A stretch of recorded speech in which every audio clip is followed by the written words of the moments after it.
Today is August 24th, and on this day in 2006, Pluto was declared a dwarf planet and cast out of the 9-planet solar system. This was the result of a debate that had been going on for many years. Whether Pluto was a planet or not had been discussed for years, but this debate usually went on over its size, shape, orbit, and the materials that make it up. But this final decision that came in 2006 was over a different factor, and that was Pluto's inability to establish gravitational dominance over other celestial bodies in its region. Pluto was declared a dwarf planet and, just as I mentioned, cast out from the 9-planet solar system, and that decision met with a lot of backlash. Because many people had learned Pluto as the 9th planet, found it cuter, and didn't want it to be kicked out of planethood. And they even organized various campaigns about this. Okay, this was the part that you could see anywhere today. But now I just want to focus on a different thing. Pluto was discovered in 1930 by Clyde Tombaugh, and its name was given by an 11-year-old girl. And ever since that day, we knew it as a planet. And years later, in 1997, Clyde Tombaugh passed away. And again, years later, in 2006, NASA sent the New Horizons Discovery module into space.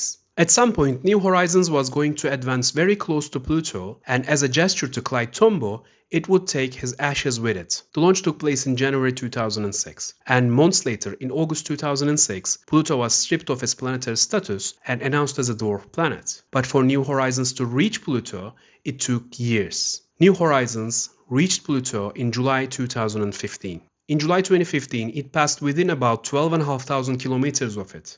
In other words, when Clyde Tombaugh's ashes set on a new journey with New Horizons, Pluto was a planet, but when it reached there, it wasn't anymore. So unfortunately and disappointingly, after all those decades, the International Astronomical Union couldn't even wait for another 10 years.